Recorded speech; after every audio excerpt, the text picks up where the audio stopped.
जो बार बार एक लफ्ज़ हम सुन रहे हैं, जो बात हम बार बार सुन रहे हैं, जहाँ जहाँ भी इस मंसूबे को लेकर डिस्कशन होती है, ऑन स्क्रीन होती है या ऑफ स्क्रीन होती है, कहा यह जा रहा है, नाम ये लिया जा रहा है कि डिस्टेब्लिशमेंट चूंकि इस मंसूबे के पीछे है, इसलिए इसका एक सियासी पस मंज़र है और उस सियासी पस मंज़र की वजह से पाकिस्तान पीपल्स पार्टी को इस पर एतराज़ है। तो आपको नहीं लगता कि इस तरह की बात करने से और इस तरह से इस इशू को बहुत ज़्यादा उछालने से पाकिस्तान पीपल्स पार्टी और इस्टेब्लिशमेंट के ताल्लुकात में फ़र्क आएगा, ख़ास तौर पर जब हम सुन रहे हैं कि अगली बारी फिर जरदारी के नारे भी लग रहे हैं बहुत सारी जगहों पर? आज़म साहब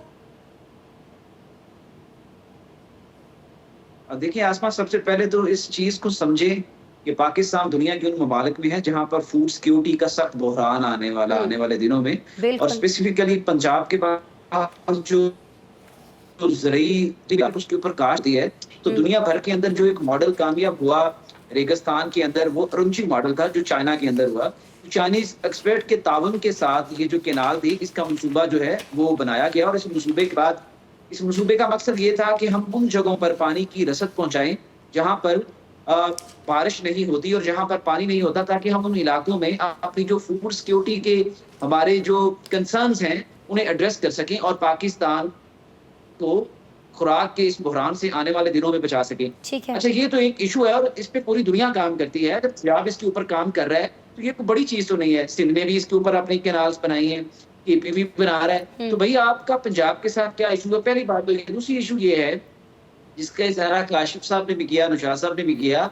बात ये थी, हम पहले भी इसके ऊपर बात कर रहे हैं कि कॉम्प्रेस जमातें जो हैं वो सिंध के अंदर काफी मजबूत हो गई, तो पीपल्स पार्टी के पास कोई और रास्ता नहीं था सिवाय इस प्रोटेस्ट को लीड करके वफाक को तंग करना। ये प्रोजेक्ट ना ही रोकना है, इस प्रोजेक्ट ने चलना है। आज नहीं तो कल सीसीआई के इजलास में बैठेंगे, कुछ मामलात होंगे। ये तो अब पीपल्स पार्टी को चाहिए ना कि उसने कॉम्प्रेस जमातों का जो एहतजाज था उसको कैप्चर किया है और वफाक की तरफ लेके गए हैं। अब वही उनके साथ बात करें, उनको बिठाएं कि सीसीआई इजलास में गवर्नमेंट दोनों तरफ से पीपल्स पार्टी के रहनुमा और पंजाब के जो पीएमएलएन ठीक के हो गया रहनुमा आज़म ये साहब। आपस में बैठेंगे और बैठ के उसको तय कर लेंगे।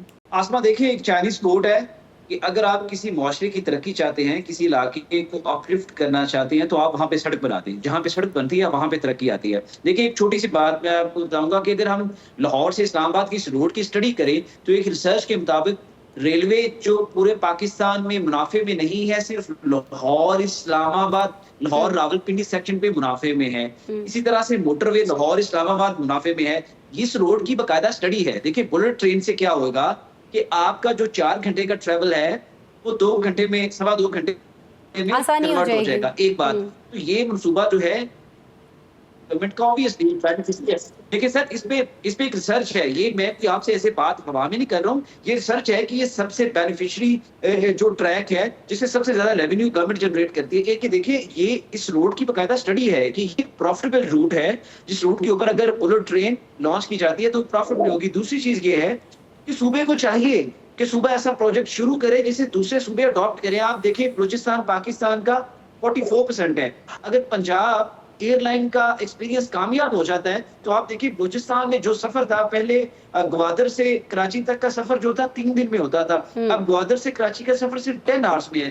अगर दूसरे सूबे इसकी तकलीद करते हैं और इस प्रोजेक्ट को लेके चलते हैं तो ये कामयाबी की तरफ होगा।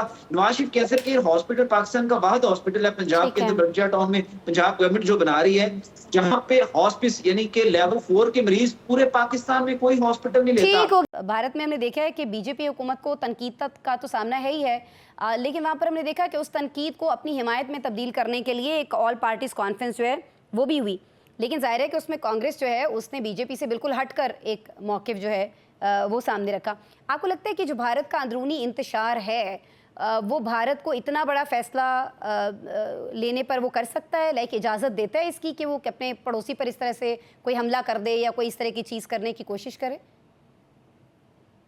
जी आसमा, बहुत शुक्रिया आपका। देखिए सबसे पहले तो इस नैरेटिव को समझने की ज़रूरत है कि भारत को हर 1 या 2 साल बाद वो ऐसा नैरेटिव क्यों डेवलप करता है, ताकि वो इन चीज़ों को एक्सेलरेट कर सके और अपनी इलेक्शंस को वो आगे लेके चल सके। देखिए ऐसा नहीं होता है कि आप 2:20 पर हमला हो और 2:30 पर एफआईआर दर्ज करवा दें। पूरी दुनिया में नहीं होता। आप फिर फौरी इमीडिएटली तमाम सफारतकारों को बुलाकर उनके सामने बात करें, लेकिन आपके पास सॉलिड प्रूफ ना हो। तीसरा, पाकिस्तान ने सबसे बेहतरीन डिप्लोमैटिकली जो चीज़ की वो ये थी कि उन्होंने कहा कि जितने भी कोई गैर जानबदार मुल्क है वो आए और आके हाँ, आज़ादाना तहकीकात कर लें। हाँ, अगर हम मुलव्वस हैं तो आप हमें बताएँ।